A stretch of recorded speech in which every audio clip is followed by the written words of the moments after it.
In my many years of counseling people who have had to live with highly narcissistic individuals, one of the things that I have to come to terms with in my counseling office with these people is what to do when they're at a place of saying, I'm done, I'm finished, this is not working, I'm going to have to move on to something else. You see, one of the things that these people rightly surmise is that when they make a declaration of completion, they no longer want to be with that narcissistic person, the narcissist is going to interpret that in a severe kind of way. But one of the things they despise is they despise being rejected. You see, let's go back and remind ourselves, what is it that's primary to the mind and the heart of the narcissist? Well, the narcissist wants to be extra special. The narcissist wants to be admired. They feel entitled. And when I say they feel that or they want that, that's probably not a strong enough way to put it. They crave it. They're like an addict who's going after their drug of choice. The narcissist drug of choice is your supply. You exist to build me up. They want to be superior. They want to be the best and the finest, and they want to be told how terrific they are. They always have to be right, and it's your job, so as far as they're concerned, to prop that up. And so when you're associated with a person like this over a long period of time, it creates misery in you. Do you know what I'm talking about? You feel defeated. You get tired of the arguments or the put downs and the insults and the scorn and the tense standoffs and the rejection that comes from them. And so you finally conclude, it's time for me to move on. And I want you to be very aware of what you're going to face once you've drawn that conclusion so that you don't get pulled off of your game, because they will in fact try to throw you off your game. Now, many times, if a narcissist already senses that you're pulling away from them, they may actually do the rejection toward you first as a matter of just kind of doing the first strike. But either way you look at it, when you're in the place of saying, I'm going to reject that narcissist mindset, their manner of life, I no longer want to participate, I want you to have an awareness and an alertness, if you will, to what that person is capable of doing. Now, first, let's acknowledge that when you make it clear that you're finished, you're done, you need to move on to something else, it's not going to trigger introspective thinking inside that narcissistic person.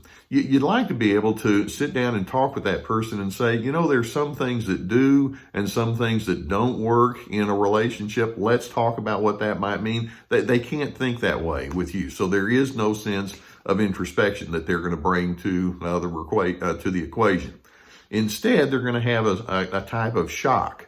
The shock is implied in the notion that says, how dare you reject me? How dare you come against me? I can't believe you're doing something like this. In other words, they have this mythical thinking that everything's supposed to be smooth and peachy keen and go their way. And when you say, no, I'm not doing that anymore, it's like, seriously? And they have a hard time believing your truth. In addition, they're going to respond with fear. Now, they're not going to say, I feel fear. Instead, they're going to come across as angry, and they have what we would refer to even as narcissistic rage, and it's part of what we refer to as their narcissistic injury. They feel hurt. They feel that you're attempting to damage them, and so they're highly threatened. That's the fear part. That you're no longer going to admire them and you're no longer going to be their supply.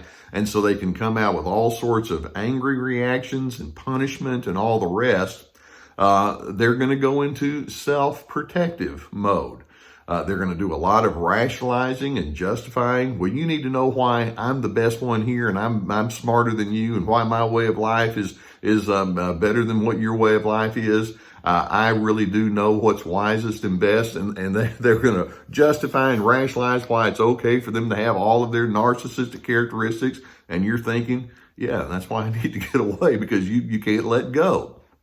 They're going to go into the ridicule mode and more. They can taunt you. They can be real sarcastic in the way that they engage with you. You'll certainly hear lots of accusations. If you imply, I find you to be defective, They're going to come back with a dozen more defections that they see in you, and they're just going to come at you with guns blazing, so to speak. They'll unload heavy criticism on you. Sometimes you'll be the object of text bombing, all sorts of complaints, and just dredging up things from the past. They simply can't deal with it.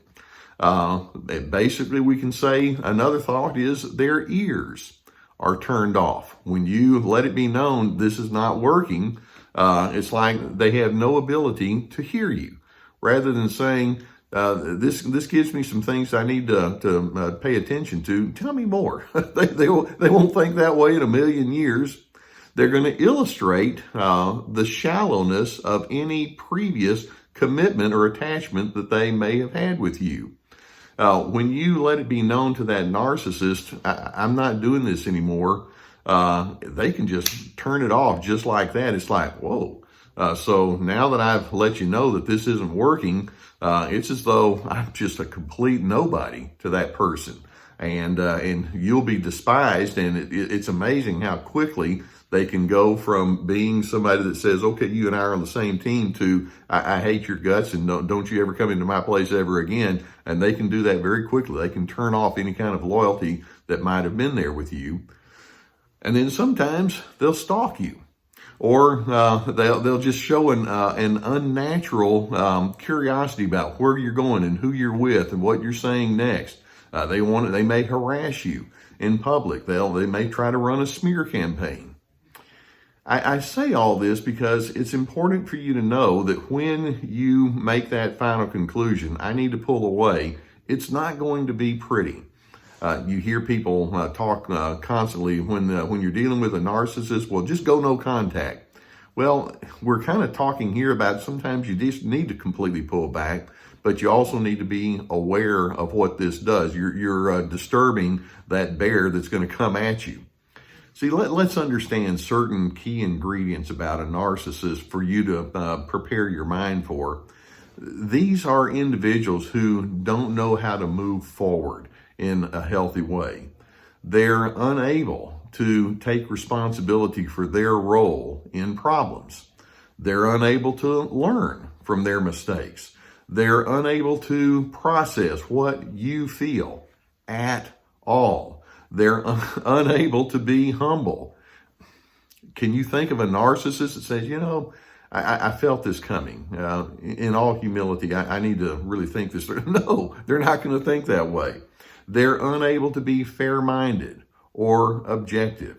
They're unable to take off their mask. So much of what you're doing is you're exposing them as the vulnerable people that they are, and that scares them to death. They're unable to drop shame-based thinking. They have a lot of shame towards themselves, but of course they won't really admit that, but then they put shame onto you. They're going to hold on to that for dear life. They're unable to think in any way other than adversarial.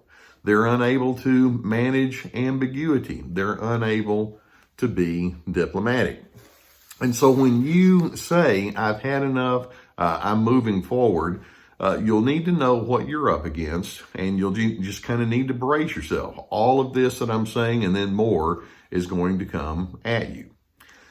Now, as this begins to eventuate and you're going through the process of shifting gears and changing your loyalties, I'm hoping that you can not get pulled into the snares of their attacks and all the rest. And there's kind of this a way of thinking that I want to see if you can anchor yourself in.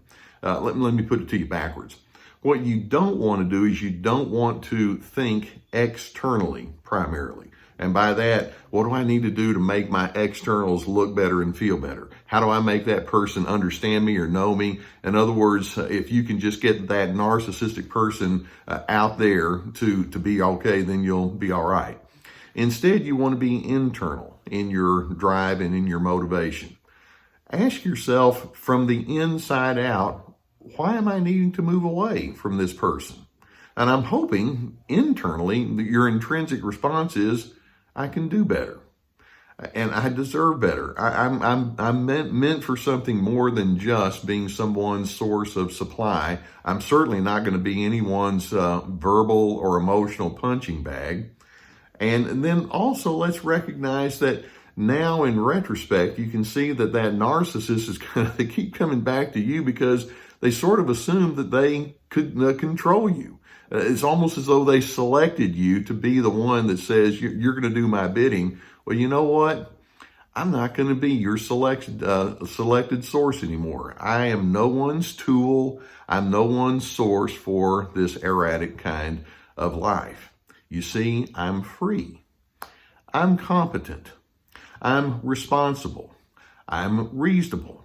I'm going to live into my intrinsic value. I'm going to be no one's source of neurotic living. I'm under no illusion that the narcissist is going to be anything other than narcissistic. I get it.